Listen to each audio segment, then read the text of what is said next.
Hello, hello. Welcome back again to my YouTube channel. Today we will continue with our tutorials on MATLAB. Today we will look at matrix implementation and basic matrix arithmetic in MATLAB. Also, a kind reminder in order to better understand what this video is about.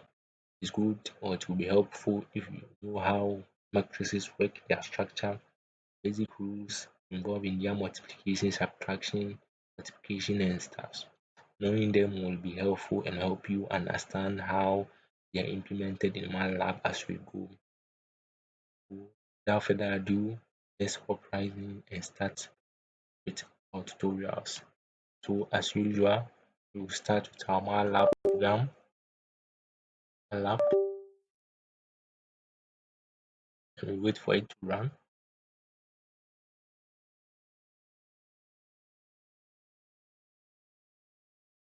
Alright, then I'll navigate to my workspace, files,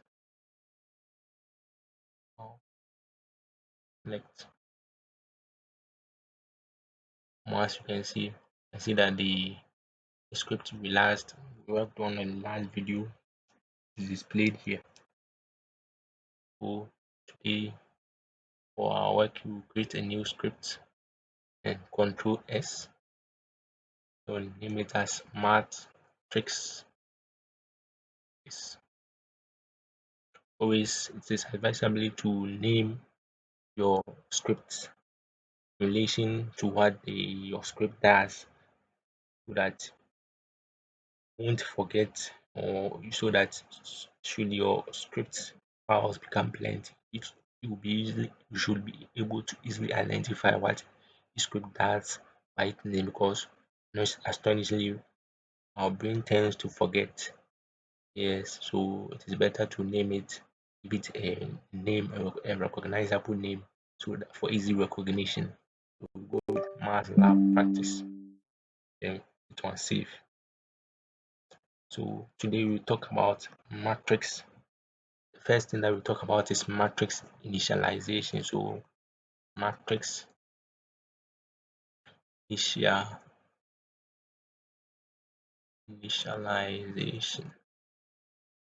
Then as you can see, you see that this line is quite different from most of the codes that we've written. This is what we call a comment. They are more like notes. Let's say short notes that we tend to write in MATLAB, that MATLAB ignores, or the compiler associated with MATLAB ignores when compiling the codes. So when MATLAB is running the code, it ignores this one, doesn't consider it as a code. And it is usually used to keep notes, or more like give information about what, let's say, a function or what a variable does and so on. Now, in order to write a comment, what it must precede, or it must start with a percentage sign. If it doesn't start with a percentage sign and try to run it, MATLAB will throw an error. As you can see, unrecognized function of variable matrix. As you can see, this is not a correct syntax in MATLAB. Because of that, it considered it as a code, but when during the compilation, it saw that it is not a syntax it recognized. As such, it threw an error, which is seen down here. But if we were to make it a comment by starting it with the percentage sign, let's see, then you run. As you can see, the script was executed successfully, although there was no code, but no error was thrown. So that is basically what I want for you to know. So this is a comment. So that's how you write comments in MATLAB. Then how do you write, back to how to write a matrix in MATLAB. To write a matrix in MATLAB, let's first start with a variable a equals, then you start with two curly braces, with two square braces. In order to write a matrix, you make use of two square braces. And when we say a matrix, it's basically an array of elements consisting of rows and columns. And in implementing matrix in MATLAB, rows are separated using semicolons and columns are separated using rows. So let's say we want a 2 by 2 matrix. So let's say we want a 2 by 2 matrix. Let's say we want a 2 by 2 matrix. Let's say we want a 2 by 2 matrix. So that means 2 rows, 2 columns. So we will first start with row 1. So row 1, let's say 2 columns, so 1, 2, then a semicolon. So we're done with the first row, then the next row, 3, 4. So rows are separated using semicolons. So this is one row and this is another row. But the columns are separated using space. So we have column 1, column 2 on row 1. Then we have column 1, column 2 on row 2. So to implement a matrix, use a square brace, then make use of space to separate column, then semicolon to separate rows. So then how do you display this? In fact, if you just click on the run, I see that will be outputted to the screen. So we have a 2 by 2 matrix consisting of 2 rows and 2 columns. So this is one way to implement a matrix. Another way to implement a matrix is by using comma to separate columns. But always for rows, we make use of semicolon. So b equals, let's say 2, that's a comma, so 2 comma 3, the semicolon 5 comma 6. Then when we run it, let's clear the command window, run it. So you can see we have a 2 by 2 matrix consisting of 2 rows and 2 columns. So to implement a matrix manually, it's either you make use of always you separate rows using semicolons, then you separate columns either with space or a comma. Hope that is clear. There is actually another way to implement a matrix manually. It is actually not commonly used, but it is well to know. So it's implemented as C equals, let's say 5 7 or 5 8, then enter, then 8, and let's say 0 7, then close it. So this one is more like writing matrix in the normal sense. So immediately you click, let's clear. Immediately you click on the run. As you can see, you have a 2 by 2 matrix consisting of 2 rows and 2 columns as it was entered. It is not commonly used, but it is there. So that is another way to implement a matrix. Now let's look at some special matrices. Special matrices, we have the identity matrix, have the zero matrix, and a lot of matrices. But let's look at a few of them. And to implement those, you use what we call a function. Talk more on functions in a later video. Today we will just make use of those functions. So the first, we have the identity element. So a equals, make use the function called I, and we have the number of rows followed by the number of columns. Clear the command window, then run.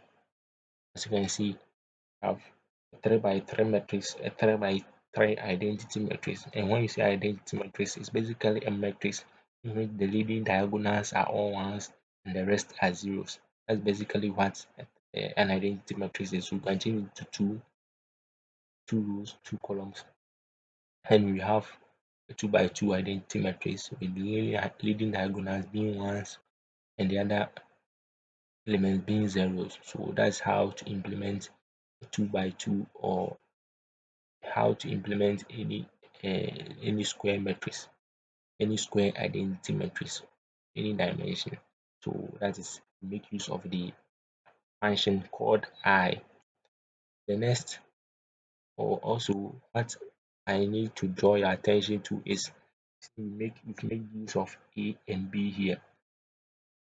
MATLAB is case sensitive in that the variable A, that is the capital variable A, the variable capital A is not the same as the variable capital small a. So capital A is different from capital B.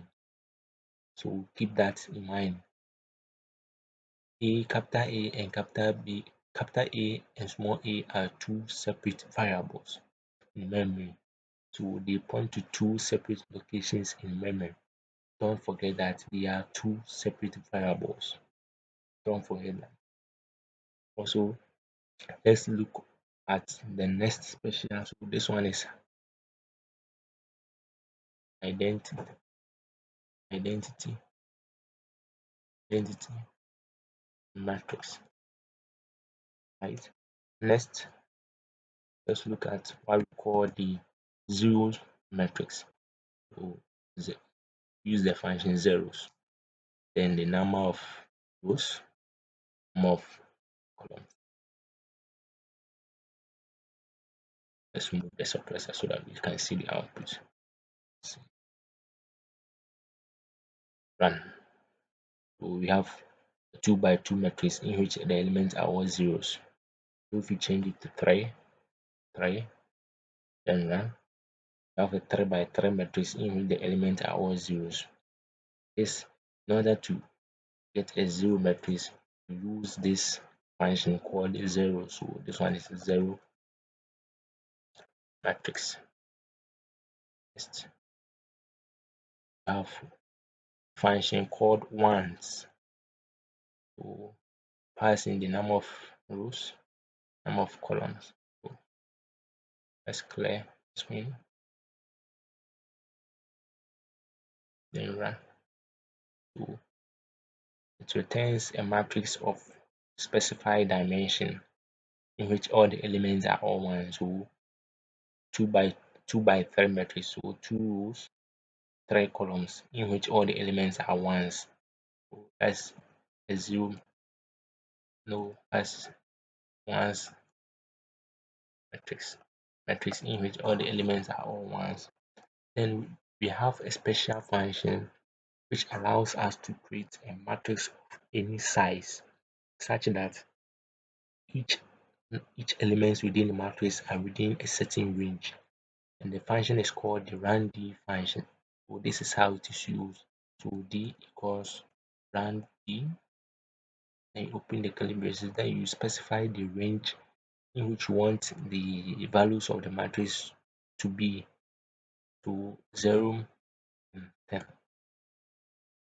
then followed by the size, the number of rows, then followed by the number of columns. So let's clear the screen. So run. So now we have a 3 by 3 matrix with 3 rows, 2 columns in which each element is between 0 and 10 inclusive. Let's run it again. So when you run it again, you see that no, this one is, let's run it again. Okay, I see. Let me suppress this one. Let's suppress this one so that you can see this one clearly. So let's run it again. Alright. Okay, so let's run second run. As you can see, so when we ran it for the first time, we indeed got a 3 by 2 matrix, 3 rows, 2 columns, in which each value is between 0 and 10. On the second run, we also got a 3 by 2 matrix in which each value is between 0 and 10 inclusive. So that is basically the function of the rand function. It allows us to return a matrix, a random matrix of specified size in which the element is within a specified range. So I hope you keep that in mind. So that's basically what that's about when we talk about matrix initialization. Now let's move our focus to matrix arithmetic. So this is where we will look at the addition of matrices, the multiplication of matrices, the and other basic arithmetic operations between matrices. But before that, let me draw your attention to something. A single percentage sign gives a comment. By using a double percentage sign, we are able to achieve a special effect. That is, we are able to divide our code into what we call sections. And what is the advantages of using sections? You may not realize the advantages now, but if you go further into MATLAB, where you will be writing long lines of code within a specific script. Sometimes you want to test some part of your code or some part of your script. That is where the sections come in, because you can literally just select one section, then run it. You can select the other, then run it. To to demonstrate this, let's see g equals g equals 5.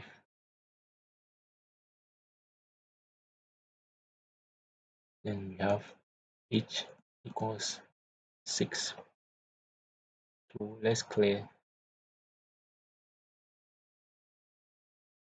so that we see the effect clearly. So if we select this section and we click on the run section, not this one, at this run section, you can see that only the variable change and its value was outputted to the screen. But in the normal circumstance, both j equals 5 and h equals 6 should have been outputted to the screen, because they are not suppressed, they don't have the semicolon at the end. But in this case, only j equals 5 was displayed or outputted to the screen. The reason is because we selected the top part, this that the section upwards.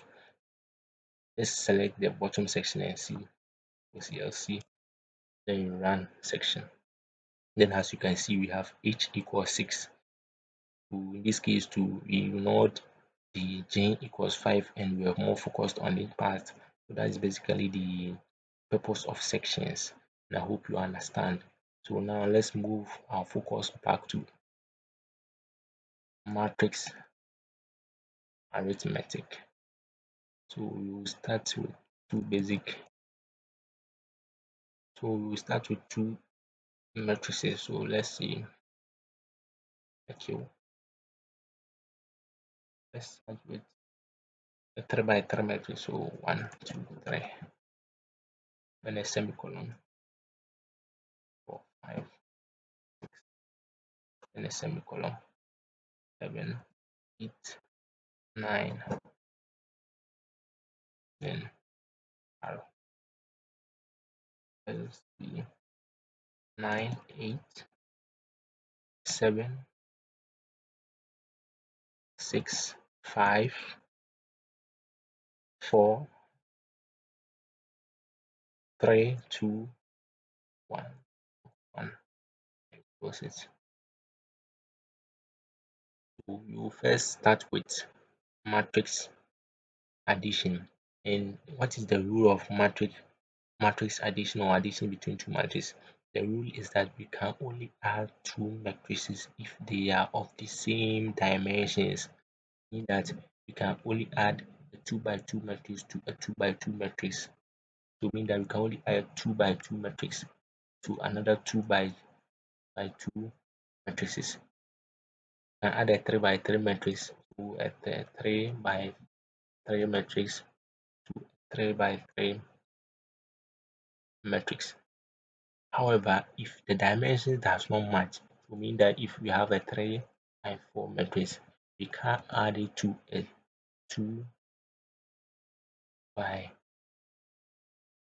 3 matrix to not work. So this won't work, to throw an error. So let's test it and see. So in this case, we will utilize the display function which I talked about in our last video. So then this function, then a string.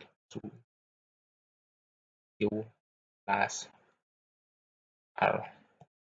Now let me use this opportunity to talk more about the string. You see, we use string if we want MATLAB to display literally what is placed in the code. Mean that if you want MATLAB to display to the command window Q plus R colon, literally we place it in quotes. So that's when we use strings. Then we close it. Then display then Q plus R. So Q plus R. Let me remove the suppressor so that we see what is going here clearly. So run. So as you can see, because the dimensions match, addition between the two matrices Q and matrix R was successful, and it was element wise and it was basically the corresponding elements being added together. So from here you can see that 1 was added to 9, then we got 10, 2 was added to 8, then we got 10, 4 was added to 7, then we got 11. So that's basically the operation throughout. Then we got the resulting matrix. Now one may ask, why did I put the Q plus R directly into the display but didn't assign it to the variable? Well, we can also assign it to the variable. So let's say u, oh no, let's say u equals Q plus R. Say u to run. You see, we got basically the same thing. But the reason why I didn't assign it to the variable is because it is redundant, because we after the assignment we are basically just displaying the value. So why don't we just place the expression within the this function, which is allowed? So you just basically put Q plus R.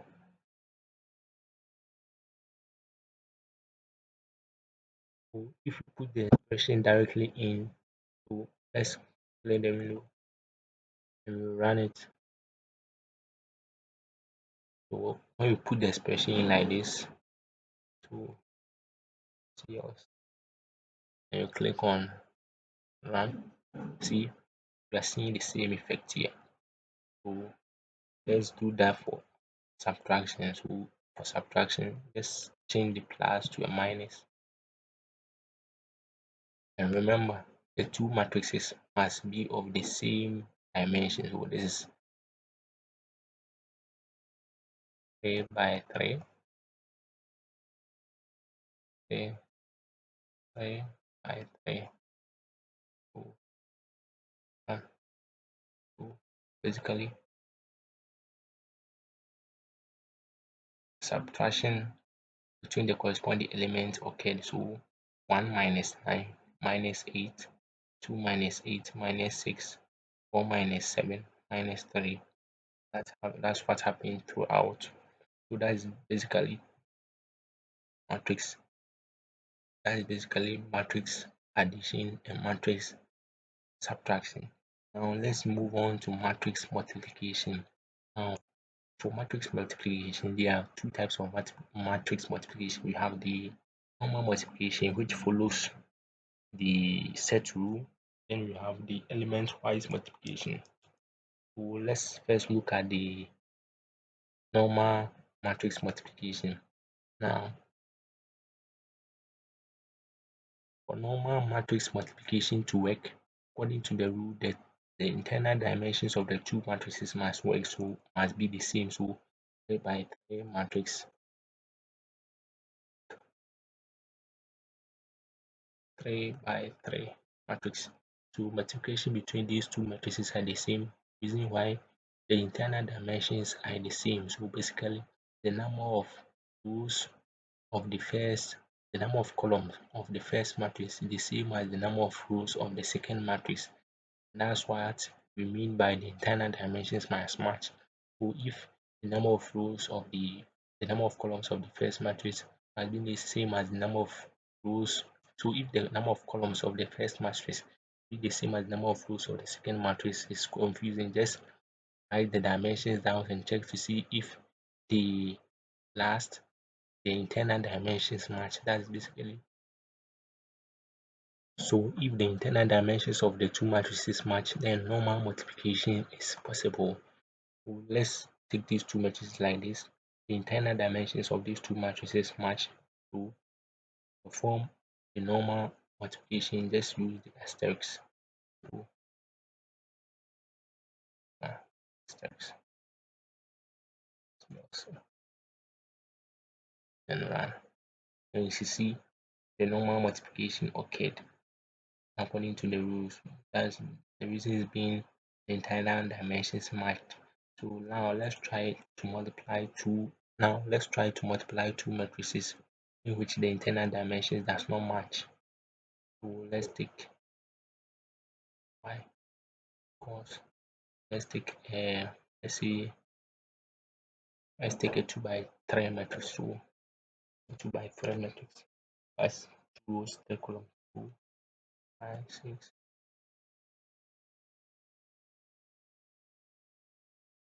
0.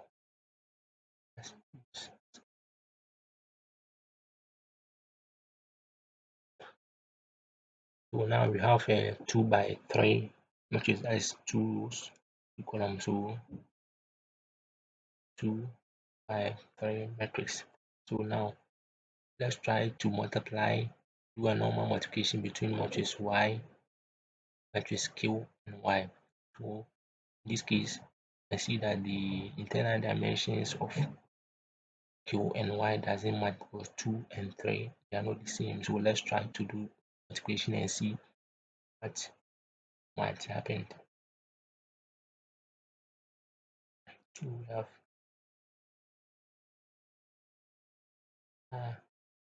run it. As you can see, it threw an error. So incorrect dimensions for matrix multiplication. So because the set rule which states that, or which implies that the internal dimensions of the two matrices we are trying to perform normal multiplication on to work, the two dimensions must meet, the two dimensions must match. But in this case, 3 and 2 they are not the same, so the normal multiplication won't work. In order for normal multiplication between two dimensions to work, the internal dimensions must match. So you must keep that in mind. Now let's talk about a special type of multiplication called the matrix, the likewise matrix, the element wise rather, the element wise matrix multiplication. So what this the element wise matrix multiplication only occurs between matrices of the same dimensions, meaning that the dimensions of the two matrices must match in order for likewise element wise multiplication to work. So let's demonstrate this. So clear the command window. So in this case, we make use of matrix Q and matrix R. So to perform element wise multiplication is just the first matrix followed by a dot, an asterisk, then the next element. So Q, a dot, an asterisk followed by the next element. Then also the matrix must be of the same size, so between R, Q and R.